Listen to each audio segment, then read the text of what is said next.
They say history never repeats itself. But inside the Pentagon, they're acting as if it already has. A new massive rearmament is underway. Factories have been reactivated, secret contracts are being signed, and generals in quiet tones already admit the world is once again living its own 1939 moment. The difference is that this time, the United States does not intend to be caught off guard. At the heart of Washington, America's war machine is awakening once again. Silent but accelerating. Drones, hypersonic missiles, and autonomous combat systems are being developed, tested, and pushed into production in a cycle that no longer resembles peacetime. Speed or extinction? The phrase wasn't spoken by Pete Hegseth, but it perfectly captures the dilemma he describes. The Secretary of War says the Pentagon is trapped in a slow and vulnerable structure, a mechanism built for the last century, unable to react to the speed of modern threats. He cites an alarming fact. A single document for weapons acquisition can take up to 300 days to be approved. And even after authorization, it still takes months before the weapons reach the soldiers. A delay that, in times of conflict, can decide who survives and who disappears. Meanwhile, on the other side of the planet, China, Russia, North Korea, and Iran are accelerating their military programs at a pace never seen before. Cheap drones, automated strike systems, and artificial intelligence applied to warfare are becoming the new weapons of the global race. And this disparity in speed may determine who sets the rules of the next great global crisis. That's why the question hanging over the Pentagon is both simple and terrifying.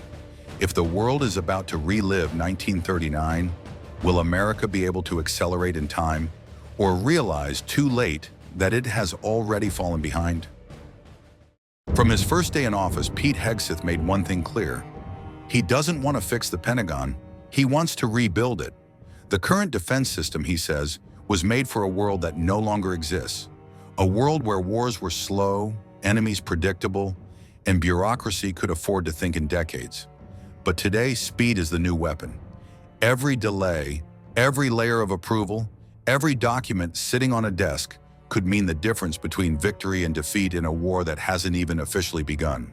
That's why Hegseth is dismantling the traditional acquisition structure and replacing it with a simpler, more direct model, where decisions are made in days, not months. Within this new Pentagon, empowered managers will have the authority to reallocate resources, cut barriers, and move projects forward without depending on the long chains of command that once slowed progress. The core concept is simple: speed to delivery, no endless reviews, redundant committees, or years-long contracts.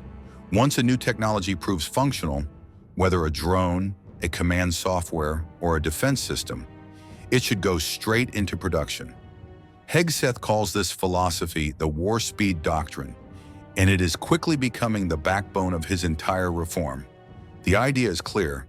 America must act as if it is already in wartime mode, even in times of peace. Under this logic, commercial products and civilian technologies take priority over slow, custom-built systems. The Pentagon wants to harness the speed of startups and private industry, integrating dual-use innovations, both civilian and military, that can be produced and deployed in record time. For major contractors, the message is direct: adapt or fall behind. The U.S. government no longer wants suppliers who are comfortable with the past, but partners who can innovate, take risks, and deliver. If this revolution succeeds, the Pentagon will operate at 21st century speed, fast, intelligent, and self-sufficient.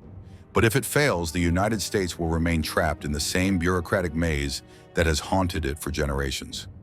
And in an era of real-time threats, that could be as dangerous as any external enemy. To transform the Pentagon, Hegseth will have to confront a powerful adversary, and it's not in Moscow or Beijing. It's inside the United States. For generations, defense giants like Lockheed Martin, Boeing, and Raytheon have sustained America's military dominance. They built the air supremacy, the nuclear deterrence, and the technological domination that defined the 20th century. But according to Hegseth, that legacy has become a burden. Decades of billion-dollar contracts and quiet monopolies created a structure that is slow, complacent, and unable to match the speed of modern warfare. Today, while adversaries develop disposable drones and AI-driven systems with minimal budgets, America's largest companies still operate on Cold War timelines and costs. Hegseth wants to break that cycle. He proposes opening the Pentagon's doors to hundreds of new players, small startups, independent labs, and commercial manufacturers capable of innovating quickly and cheaply. Instead of relying on a handful of giants, the plan is to create a more competitive, diversified ecosystem where speed and performance matter more than political influence. But this change has sparked resistance. For the major defense firms, the new model threatens decades of financial stability. As a result, tension between the Pentagon and the industry is growing. On one side, the government demands speed. On the other, corporations argue that too much risk and fewer long-term contracts could compromise safety and quality. Yet Hegseth insists, in a time of global uncertainty, slowness is the real danger. He believes that a nation's power lies not only in its weapons, but in its ability to mobilize its industry in real time. A defense system that takes months to react is, in practice, a vulnerable one. That's why the new Pentagon plans to reward companies that deliver fast and cut those that don't keep up. Speed will no longer be a goal, it will be the new standard for survival. This vision marks the beginning of a new industrial era, one in which U.S. defense no longer depends on a few giants, but becomes a network of constant innovation, where every engineer, factory, and algorithm is part of a national race for technological supremacy. And for the first time in decades, the battlefield is not only external, it begins within America's own economy. When Pete Hegseth speaks of a 1939 moment, he isn't invoking nostalgia. He is describing with precision the world as he sees it, armed to the teeth yet clinging to the illusion of normalcy. In 1939, Europe lived through the same kind of denial.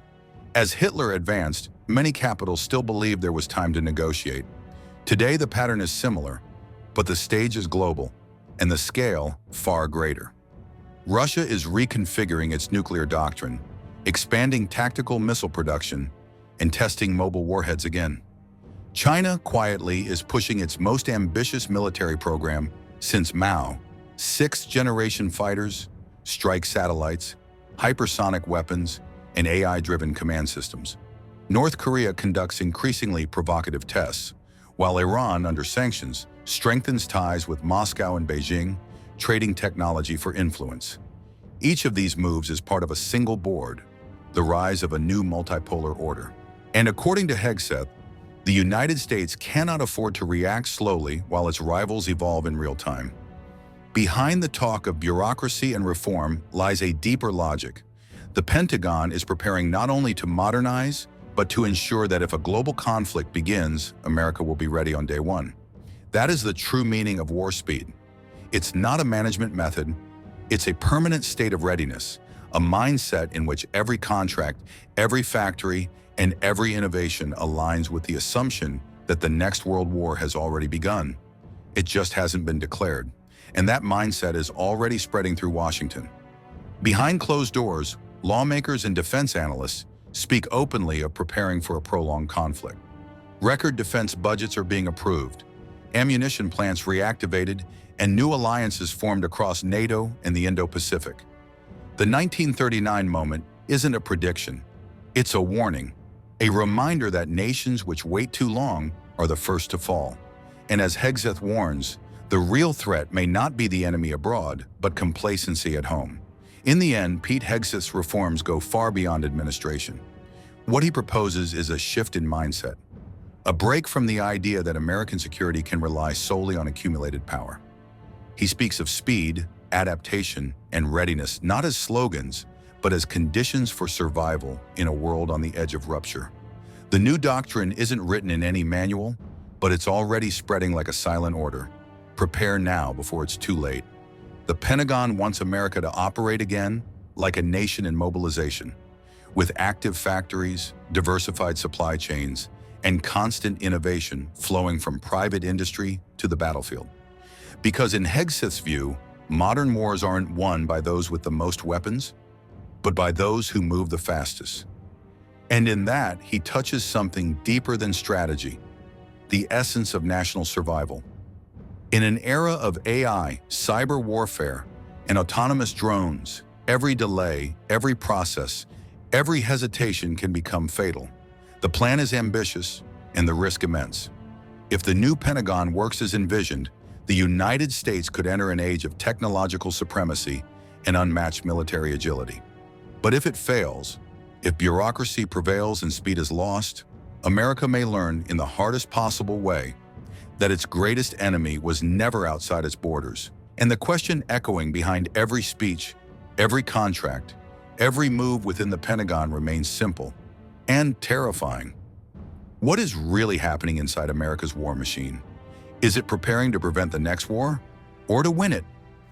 Subscribe to Global Defense Report and stay ahead of the world that's already changing faster than anyone expected.